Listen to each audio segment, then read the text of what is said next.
What's up, guys? Welcome back to another episode of the Fantasy Fellow Show. I'm your host, theFellowKGB. You can follow me on Twitter at theFellowKGB. And I just got done recording my tight end rankings video, and I'm going to knock out my quarterback rankings.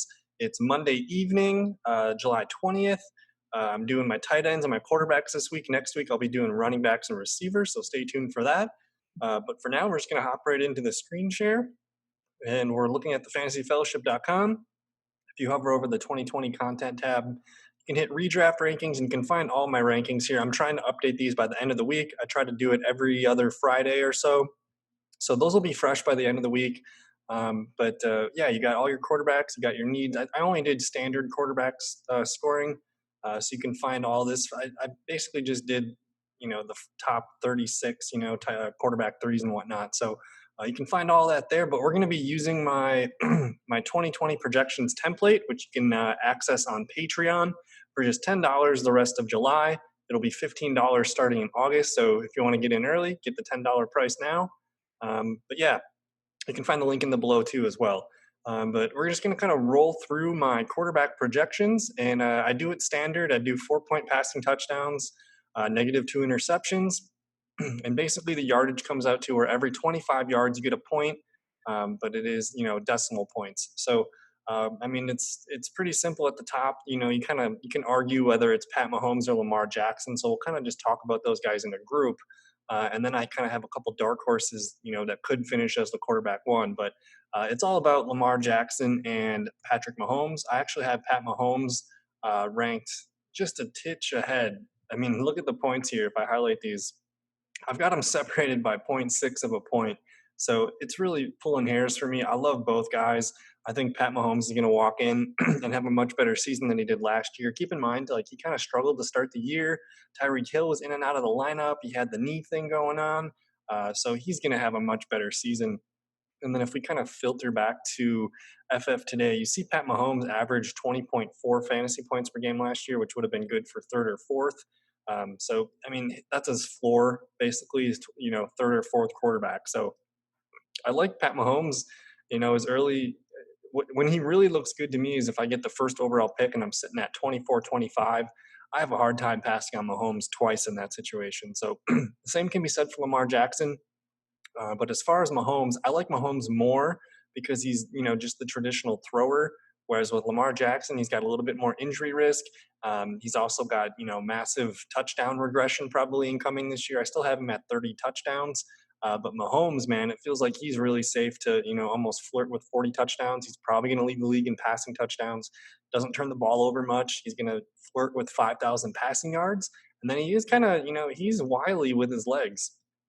He showed us that down the stretch in the playoffs in the Super Bowl. So I got him going for about 305 rushing yards and 2 touchdowns there. But I don't know. Mahomes he's just one of those guys that I like to draft players that I want to root for, that I like to watch on TV. I love watching Mahomes and Lamar, but I really like the passing options for Mahomes. I love the offense. I'm not scared of the AFC West. It's just so I don't know. I lead Mahomes, but I get it if you want Lamar Jackson number one. Like I said, only 0.6 points separate them for me.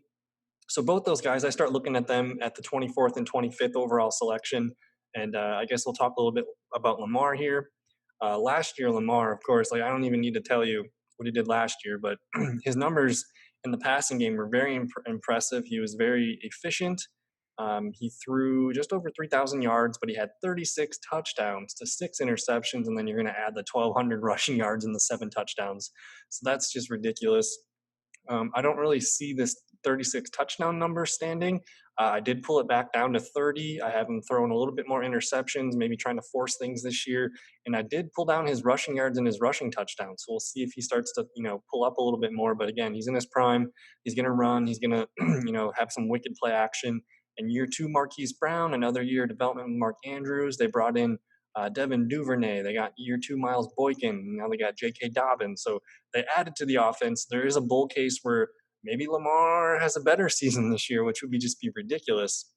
But the way I look at it is you can't really go wrong with Mahomes or Lamar. So I love both those guys. They're my top 2. But if you look here, distant not so far distant. I got Dak Prescott and Russell Wilson in a tier, and this would be my tier of guys that could beat. You know, I like to think of Mahomes and Jackson are like default 1 and 2, but who are the guys that actually have a chance to be the QB1 this year? I think it's Dak, and I think it's Russell Wilson. Dak, they got new CD Lamb. Blake Jarwin's going to enter in the offense and add more yards per catch to his target than Witten did. So Dak could be a 5,000 yard passer. I have him just under 5,000 at 4,955 passing yards. The thing about Dak and the Dallas offense is they're going to throw the ball 600 times this year. It'll be kind of fun to see what Mike McCarthy can do, but they still have offensive coordinator Kellen Moore there. So there's some continuity there that we like. And then, of course, Gallup, Cooper, Jarwin, CD Lamb, Zeke Elliott, Tony Pollard. So many good passing options to go to. So I gave Prescott a bump this year. I got him throwing 32 touchdowns, 9 picks, adding 4 more touchdowns on the ground, just almost 300 yards. So Prescott, man, and he's playing NFC East defenses. We're not scared of them. So I like everything. And he's also playing for the contract of his life. He kept the franchise tag. So next year, he might be on a new team. Who really knows? So he's playing for his major payday of his career. So I love that. And then you got Russell Wilson. I think I did this in another video, but my favorite Russell Wilson stat is he's never missed a game. He's played 16 games every year of his career. He averaged 20.4 fantasy points per game last year. He's thrown for 30 touchdowns in 4 of the last 5 years. He rushed for 3 touchdowns last year. So he's got that added little boost of a floor there. He's not a volume passer, but he's pound for pound, he's one of the best passers in the NFL right now. He's going to complete his passes. He's going to hit his deep shots with Lockett and Metcalf. He's going to run the ball, and he's going to spread it around. So Wilson, not going to surprise me if he gets back up to these 34, 35 touchdowns. I mean, year 2 of DK Metcalf, they added Philip Dorsett. David Moore is still there. And then, Tyler Lockett. Tyler Lockett got bumped up a little bit towards the end of last year, who was having a breakout year at the time. He still had an amazing year, but he did kind of have a little hiccup where he couldn't really compete at the 100% level. So it wouldn't surprise me to see, Russell Wilson put up a career best season. Maybe he gets over 22 fantasy points per game. Who knows? But he's going to be right there in the top 5 in the thick of it. So he's kind of the guy that falls through the cracks. Sometimes if I'm up in the 5th or 6th round and, someone's already pounced on Kyler Murray or Deshaun Watson and Wilson's, 5th or 6th off the board, I kind of like the value just because I know I'm getting a top 5 player who's going to throw over 30 touchdowns and he's going to rush for some touchdowns. So Wilson and Dak are probably 2 of my favorite values. If you're sitting there at the end of the 4th, 5th round, or maybe it's the end of the 5th, that becomes a really good option. And if you're playing super flex, these guys are kind of interesting because then, they can lock you down in the top 5, quarterback range, and then you can get someone, like Cam Newton, Derek Carr, Teddy Bridgewater, Joe Burrow, some of these nice QB2 options. But those to me are the clear top 4. And like I said, these guys are not separated by much. From QB1, Pat Mahomes, 368.7, and I have Wilson down here at QB4 at 351.1, which I think I'm projecting a career season for Russell Wilson, so I might have to revisit that. But I just love his passing options. He's got Greg Olsen, Will Dissly back too. A lot of people are sleeping on that tight end room. I think that's going to help him tremendously stay on the field more and convert more 3rd downs and just be more of a nightmare for defenses to defend. So I'm really into all 4 of those quarterbacks. Then you got Kyler Murray, man. He was a quarterback 8 last year. Let's take a look at that. Quarterback 8 last year. He played a full 16 games, 3,722 passing yards. The 20 to 12 touchdown ratio is fine. Hopefully he gets, to 24, 25 touchdowns this year. But again, he's got some massive rushing upside, over 500 yards and 4 touchdowns. So that was good for 17.5 points per game. And there's good reason to love him even more this year. QB8 is his floor if he plays a full 16 games. You're adding DeAndre Hopkins, another year of development for Christian Kirk, Larry Fitzgerald still kicking it. And then you got all those receivers that they drafted last year in Hakeem Butler, Andy Isabella, Keyshawn Johnson. A lot of those guys, should take a step forward this year. It remains to be seen who, but someone's got to get better over there. So I really like Kyler Murray. but sometimes his ADP gets a little bit overreached on. So I haven't really been getting too many shares of Kyler Murray. If someone takes Kyler Murray over Russell Wilson, I'll just collect Russell Wilson. So it's kind of like a feel it out kind of game. But yeah, I love Kyler Murray. I got him going for over 4,000 yards, 25 touchdowns, adding 5 more on the ground. So he came out really high in my score. So I got him number 5. Number 6 is Deshaun Watson, Houston Texans. I got him thrown for 4,125 yards, 26 touchdowns, adding another 5 touchdowns on the ground. So let's see where he was last year. He was quarterback 4. Keep in mind, this is with Deshaun Watson, though. But Will Fuller is yet to play a full 16-game season. So I think a lot of Watson's success this year depends on the health of his receivers. Will Fuller, Brandon Cooks, Randall Cobb, even Kenny Stills, who's kind of like in a legal situation right now. He might not play, so maybe we see Kiki Cutie get called up and get some more work. But I'm kind of nervous about Deshaun Watson at his ADP. He is my quarterback 6. He finished quarterback 4 last year. What was he the year before? The year before that, he's been quarterback 4 for 2 straight years.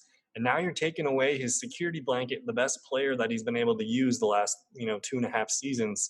And you're going to take that away, but you're plugging in a guy like Brandon Cooks, a really good slot receiver, Randall Cobb. So they're kind of replacing DeAndre Hopkins with a group there. And then if Will Fuller can play a full 16 season, I think there's, sky's the limit for the Houston Texans passing game. But they also don't throw the ball a ton. Under 500 passing attempts, that's, not exactly normal compared to the other guys up here. Under 4,000 yards last year. So I don't know. I'm interested in the Houston Texans offense for some players to outperform ADP. But when I'm looking at quarterbacks, I mean, especially in the range that he's being drafted in, I'd almost rather give me all the guys above here for sure. But I wouldn't mind taking Josh Allen. Any of these guys in this window, I could see having a little bit more safe of a floor. So I'm into Deshaun Watson, but I guess I really need to see how the camp is going and see how Cooks is working and Cobb is working with Deshaun. So I'm kind of interested there. But I got him at quarterback 6, so I'm optimistic, but I think we need to be realistically thinking that maybe his numbers come down a little bit without DeAndre Hopkins. It's a new year, not a lot of time working with these guys so far, so we'll see how he can adapt. But then here's probably my first surprise. I got Matt Stafford up here at quarterback 7. Last year, before he got hurt, he was dealing. If I filter by fantasy points per game, you're going to see Matt Stafford up here at quarterback 3 at 20.8 fantasy points per game. Keep in mind, he only played 8 games, but he basically threw for 2,500 yards, 19 touchdowns, 5 picks. He's not going to add anything on the ground, which is fine, but the guy throws touchdowns. If we look at his game log real quick, and actually he was on pace to have the second best year of his career. So he's thrown the ball to Kenny Galladay, Marvin Jones, Danny Amendola, Quintez Cephas, TJ Hawkinson, and he's got the new running backs to throw to. So arguably the most talented offense the Lions have had in a long time since Megatron. And even then, they really only had Calvin Johnson. So this roster, I guess on offense, is probably the deepest and most talented of Stafford's career. So I love that. And then if you look at his game logs, look at all the games with multiple touchdowns. 1, 2, 3, 4, 5 out of 8 games over with 3 or more touchdowns. That's fantastic. He only had 1 bad game here against Green Bay with no touchdowns, but he still put up a respectable 11.5 points. He didn't turn the ball over. So I like that. He's gotten better at taking care of the ball as he gets older.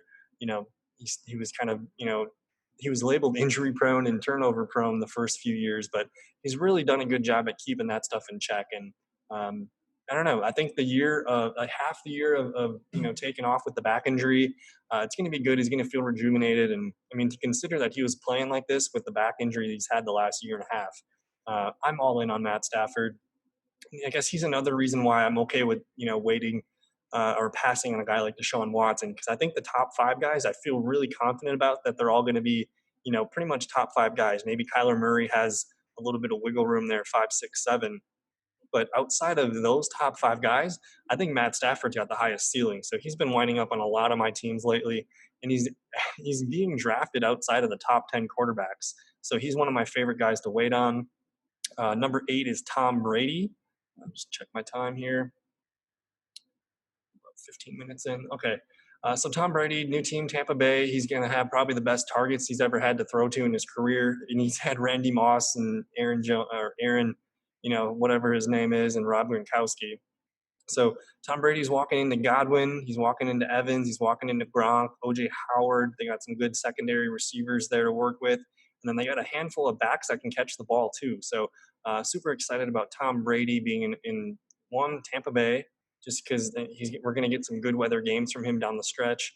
And I don't know, the NFC South's going to be wild, so he's going to have a lot of shootouts, hopefully a lot of primetime games. So Tom Brady's super exciting at QB8. Matt Ryan, quarterback 9.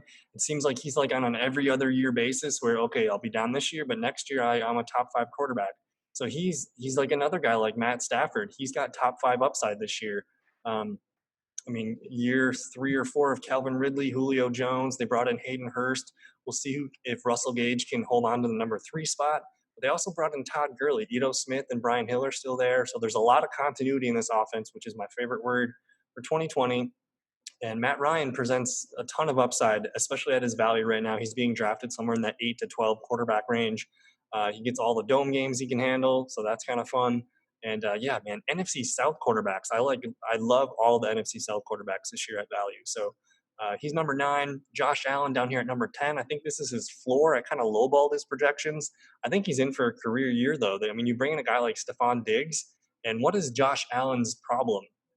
It's his inaccuracy, So you're going to give him. I mean, I've seen Stephon Diggs talked in regards as being like one of the best route runners in the game, best footwork. He's a top 5 talent at that trait. So you're giving Josh Allen one of the best route runners, and he's like one of the most inaccurate quarterbacks. So something's got to give. I think that's going to boost his completion percentage just a little bit, and we should see some more passing numbers, some more passing touchdowns, and of course he's going to run. Outside of Lamar Jackson, Josh Allen's probably the best rushing quarterback in the league. That's even over like Kyler Murray and some things like that. So that's kind of interesting. So I love Josh Allen. He's a top 10 guy for sure. I think he was as high as, was he quarterback 7 last year? Filtered by points. Quarterback 7 last year. So he's another guy that has top 5 upside if things bounce his way, and he's clicking with Stephon Diggs. John Brown's getting single coverage again. Dawson Knox is, having a breakout year. Yeah, you could probably get the point that quarterback is super deep if you're playing in one quarterback league. I think it might be time to start looking into super flex leagues. Some of my most important leagues, we've transitioned to super flex in the last year or two, and it's been phenomenal. It's so much fun. It just makes it that much more competitive. There's more of a draft strategy to it, because I was always the guy that would wait till like quarterback 15, 16 to get my starter, and then I'd be fine and still have success. But now there's a huge strategy to it where you see quarterbacks going off round 1, round 3, super early. So it's kind of a fun wrinkle to the draft. But then I got some veteran quarterbacks here in Aaron Rodgers and Drew Brees. They're sitting at the back of the quarterback 1 tier, but I love both of them. Of course, Aaron Rodgers, he's got Devontae Adams to throw to, and then the big question is what after that?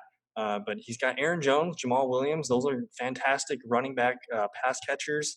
We'll see if Alan Lazard can develop in his 3rd season. I think it's technically his 2nd full season, but Lazard showed some good chemistry with Rodgers down the stretch. They signed Devin Funchess, which I know Devin Funchess, but he's a quality 3rd, 4th option, I think. And then you got some guys that are still young, like Marquez Valdez-Scantling, Equanimeous St. Brown's coming back. They signed a couple other guys too. So, and then Jay Sternberger, tight end, he's a sleeper. A guy like Robert Tonyan's still there, Mercedes Lewis. There's a lot of continuity on this team, and Rodgers he's just too good to ignore. He still finished as bad as the stats looked last year. He was still quarterback 9, and I guess my biggest bull case for the Packers and Aaron Rodgers this year is that they ran a lot of touchdowns in last year, because that's kind of what the defense sat back and they said, no, Rodgers, you can't do this. So that's why his numbers were low last year, only 26 touchdowns. But I have a feeling that teams are going to pay more attention to Aaron Jones, A.J. Dillon, and they're going to maybe throw, get back up to the 30 touchdown range. So I have Rodgers at 32 touchdowns, over 4,000 yards, adding a touchdown on the ground. So I like Rodgers. Quarterback 11 feels like his floor, considering he played as quarterback 9 last year. So he's actually a guy that presents a lot of value, outside of the top 10. He's kind of being drafted in that 10 to 12 range. So I love his value. And then you got Drew Brees, who's kind of the same thing. For some reason, people are letting him fall to like the 10, 12th range of quarterbacks. And that just makes no sense. I mean, you got Michael Thomas, Emmanuel Sanders, Jared Cook, Alvin Kamara. I mean, that might be one of the most sexiest, trios of receiving running back combos that you can find. So he's getting older. He did break his hand last year, or his thumb, I think it was, but he balled out in a huge way when he was playing in the games. He was averaging over 20 fantasy points per game. When he got hurt, Teddy Bridgewater filled in really well. But when Breeze came back week 8, look at all these games that he was over 20 points. He had a massive game against the Niners, 40 points here. But Drew Brees was fantastic. They kind of, sputtered in the playoffs. I don't know what happens. What that always happens to them in the playoffs. But Drew Brees, man, he presents a ton of upside there. So that's my top 12. I'm kind of keeping track of the time here. We're at about 21 minutes. I'm trying to keep these videos around a half an hour. I think that seems like the best sample size. So we're going to kind of start grouping these guys together here. I like Carson Wentz as my quarterback 13, but it seems like Carson Wentz, man, when he plays, he's great, but he's had trouble staying on the field. Last year was, he was able to play a full 16 games, but the years before that, he missed 5 games, he missed 3 games, but he also got hurt in that playoff game, and he pretty much cost Philadelphia the win. They could have easily beaten Seattle if he probably played that full game. And then I guess they got the tight ends, they got Sanders, I guess the problem is they don't really have a lot of good receivers. I really like the tight ends and Sanders there. That's probably about it. So I think Carson Wentz has tight end one, or quarterback one upside, but I really haven't been getting him too much. I mean, if I'm looking at it, I'd rather he's probably going in like the 5th to 10th quarterback range. I'd rather give me Josh Allen, Rodgers, Breeze, Matt Ryan. I like to just wait an extra round or two and get those guys. But you got some real interesting guys sitting here on the edge of QB1 territory, and that's Ryan Tannehill, Jared Goff, and Daniel Jones. QBs 14, 15, and 16. I think all these guys could be putting up some quarterback one numbers, maybe not on a weekly basis, but they'll be kind of in and out of the top QBs based on matchup. So if you're one of those guys that likes to wait on quarterback, I mean, you could easily pull off a tandem of Goff and Daniel Jones or something and just play the matchups each week. They're going to have volume. They're going to score touchdowns. And in Daniel Jones's case, he's going to be rushing for yards and touchdowns. So I like those guys. We got to see if Daniel Jones and Goff can limit the turnovers. The one thing about Tannehill is I really loved how efficient he was last year, but there's almost no way he can, duplicate that efficiency. So I kind of took some of those numbers off, but he's got year 2 of A.J. Brown. Corey Davis is still hanging around. Jonnu Smith. Adam Humphries was kind of not exactly 100% last year.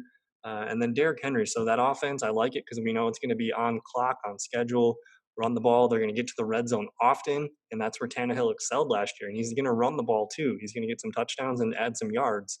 So Tannehill, sneaky guy who could be a quarterback one this year. He was a quarterback one down the stretch, so it's not that crazy for me to think about. And then I guess in the back half here, I'm going to kind of group. I got Joe Burrow, Ben Roethlisberger, Teddy Bridgewater, and Gardner Minshew. These guys are all high-end QB2s for me. Joe Burrow is an exciting guy, but I think I'm a little bit too high on Joe Burrow right now. The way I look at it, I would probably draft Roethlisberger and Bridgewater over him right now. I got really excited about Burrow because I love the passing volume in the Cincinnati offense, and then when you think about them as a team, like they're not going to be good. They're going to be throwing the ball a ton again this year. And then, I mean, AJ Green's healthy. Tyler Boyd's a beast in the slot.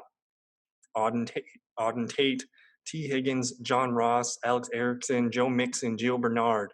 No tight end besides CJ Uzuma and Drew Sample, but tons of weapons there. The one thing that I'm nervous about, though, is they're playing in one of the best defensive divisions in the league in the AFC North. So you got Pittsburgh, Baltimore, and Cleveland. Those are 6 games I probably don't want to start Joe Burrow. Maybe at home against Cleveland or something, but we'll see. So I'm probably going to end up shuffling Burrow down a little bit as I start to account for some of the defenses he's going to have to play, maybe just some rookie error. But if the value is there, I do like getting Joe Burrow as my quarterback 2.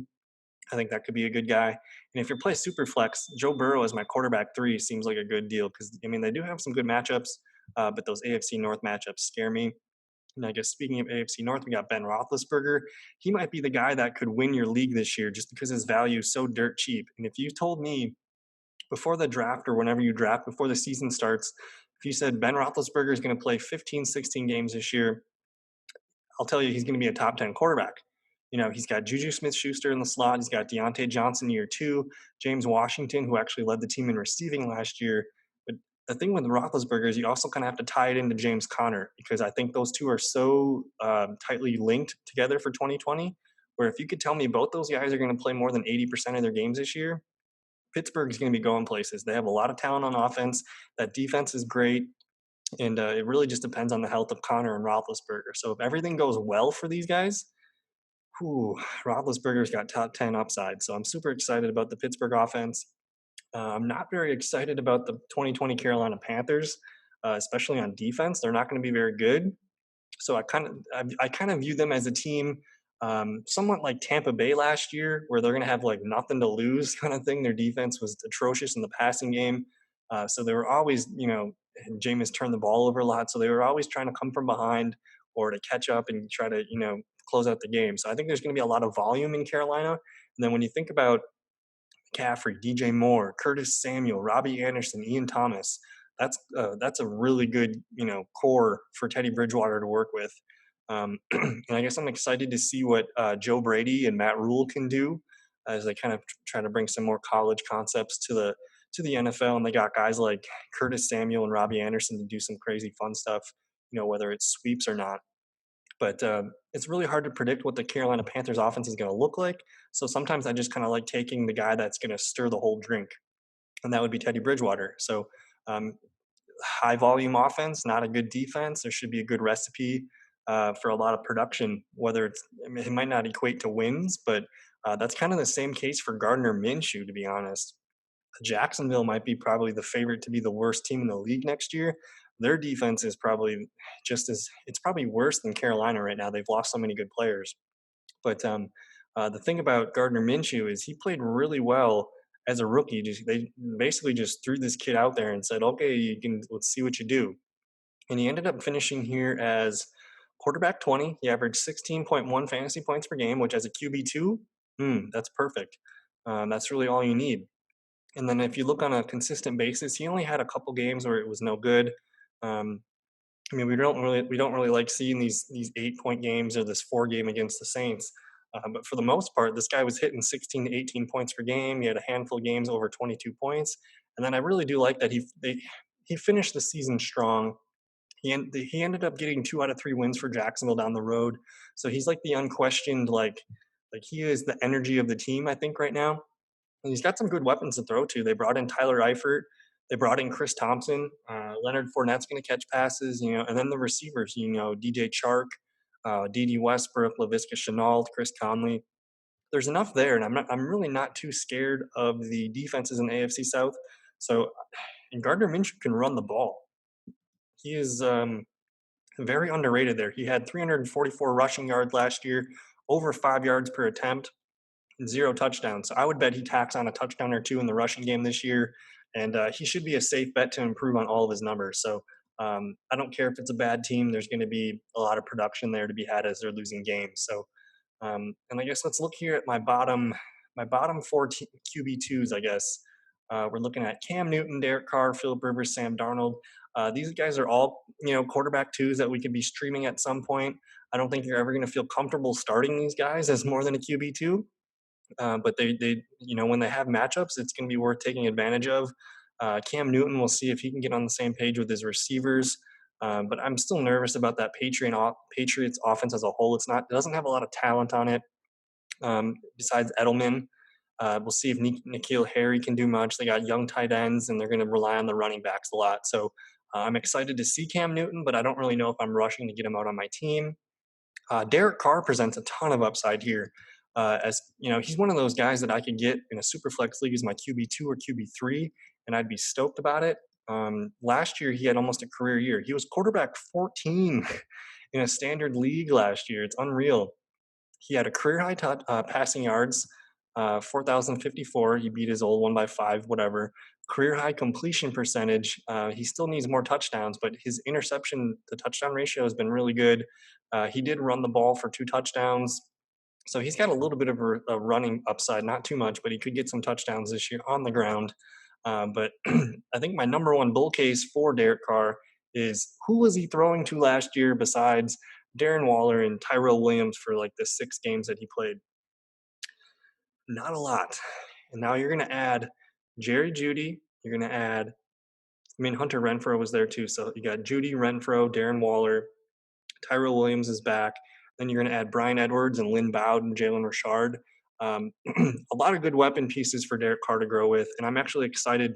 I think the Raiders could be a dark horse this year to sneak in the playoffs, whether that's the 5, 6, or 7 seed. They're not going to win the division, but they got 9 to 10 wins, as their potential this year. So I got Derek Carr throwing for career high passing yards, and we'll see if he can break his 27 to 28 touchdowns. But I really like the Las Vegas offense. A good offensive line too. There's continuity there. All those boxes are checked. With my quarterback 23, you got Phillip Rivers. I'm excited for Phillip Rivers. I don't know if you can trust him every game. He's just one of those guys that's, he's turnover prone and he's not going to give you jack shit for rushing stats. So Rivers is one of those guys where, like, if you completely miss the boat on your quarterback too, you can add Rivers. And like we said, AFC South defenses don't scare us. He's gonna, anytime he plays Jacksonville, you're gonna want to throw him in there. Maybe not against Tennessee, but same with like the Texans. Like there's a few games where he could be really useful. Sam Darnold, I guess I'll kind of group these guys as one big tier because this is basically the best of the rest. So you got Sam Darnold, Baker Mayfield, Jimmy Garoppolo, Kirk Cousins, Drew Lock, and Dwayne Haskins. What do all of them have in common? They're low passing volume offenses that I'm not very excited about. I mean, these offenses all have maybe like one or two playmakers that I'm excited about as far as receivers, but they're not going to be throwing the ball 600 times like a Dak Prescott or Jared Goff would be, or even Roethlisberger or Joe Burrow. So Sam Darnold, the Jets offense is going to be much better this year. They got some reinforcements on the offensive line. Le'Veon Bell is back. They added Frank Gore, so that's like whatever. But they did draft a running back whose name's escaping me. I think it was Michael Perine. And then they drafted Denzel Mims. They signed Brashad Perriman, which is a big deal. And Jamison Crowder's there. And then we're going to see Chris Herndon, tight end. He's going to have a full season. Then they signed Ryan Griffin last year to a nice deal. So he's got some good pieces there. I like Sam Darnold. He's one of those streaming guys that I could see myself using. You got Baker Mayfield there. I like Baker Mayfield and I want to see him succeed, but he needs to really settle down in the pocket and stop throwing so many interceptions. His offensive line play got better with Jack Conklin, and they drafted a guy, I can't remember his name, but the offensive line is going to be better. But this team's built to run the ball. They got Kevin Stefanski coming to town. They're going to be one of the heaviest run teams in the league this year with Nick Chubb and Kareem Hunt. So I see all of his passing volume coming down, but his efficiency should go up. But Baker Mayfield's nothing more than a quarterback too. I think he's got upside as like a top 15, 16 quarterback. I think. And I guess the same with Jimmy Garoppolo. These guys, in order for guys like Darnold, Mayfield, Garoppolo, and Cousins to really have a good season, these guys got to throw more than 28, 30 touchdowns. They're going to have insanely high completion percentages just because the volume's not there. You look at the projections that I have here for Garoppolo and Cousins, like they're not even attempting 500 passes. Even when I did my Baker Mayfield projections, I have a friend who's really bullish on Mayfield, and I tried to tell him, you got to lower your expectations. So I even boosted his pass attempts in my projections just for him, just to show him that it doesn't even matter if you get him this many attempts. His numbers are probably going to be lower this year. So these guys are all like tweeners. These guys could be my quarterback 3. But I'd kind of be uncomfortable saying, okay, I'm going into the year, Baker Mayfield's my super flex. I think you need to pivot and have a backup plan, or maybe say you draft a guy like Josh Allen is your quarterback 1, and then you take a 2 and 3, like you grab Baker Mayfield and call it Jimmy Garoppolo. I think that'd be the best way to play the matchups for your super flex. So Kirk Cousins, he loses Stephon Diggs, but that's again a heavy run team. Drew Lock, I like Drew Lock's game, but again, that's going to be a heavy run team. A lot of Cortland Sutton, of course, but I don't really like the volume there. Dwayne Haskins, he's probably going to be on one of the worst teams in the league this year, but he could be one of those guys that gets better as the season goes on. So I'm open to him. I guess Drew Lock and Haskins could be quarterback 3s for me. Those would be guys that you would want to stream after we see a couple games or two to see how the offense is working. But I guess for time's sake, I'm coming across the 30-minute marker. I'm almost 35 minutes deep here, so I'm going to wrap this up. I'm not touching these guys down here. Nick Foles is fine, whatever. Maybe he's just on the waiver wire and you stream him if you need him. Tyrod Taylor would be fine, guys, like your last draft pick to see if he sticks. But again, I'm kind of nervous about that whole Chargers offense. But Tyrod could surprise. Where the offense gets a little scary is when Herbert comes in, because then everything kind of could be either really good or really bad, or I don't even know. Huge range of outcomes. But if Ryan Fitzpatrick starts the year, he might be usable for streaming purposes. Tua Tagovailoa is a great dynasty prospect, but I don't know if we're going to trust him right away. We'll have to see a couple games. So I'm probably not risking draft picks on these guys. It's really probably the 29 quarterbacks up. So I think that's going to do it, though, for the quarterback video. If you stuck with me to the end, don't forget to like the video, leave a comment, let me know who your favorite quarterback sleeper is, or if I guess I have a question. Do you play more, are you in a super flex league? Who are your quarterback 2 targets that you guys like sleeping on? Any kind of information like that would be greatly appreciated, and we can talk about it in the comments. But yeah, subscribe to the YouTube channel. If you're listening on any of the podcasting platforms, thank you so much. I appreciate your time. And if you could leave us a review on the Apple iTunes app, review, ratings, whatever you got to get so we can get higher in the rankings, that'd be great. So yeah, man, thank you for your time, and we'll see you in another video. Peace.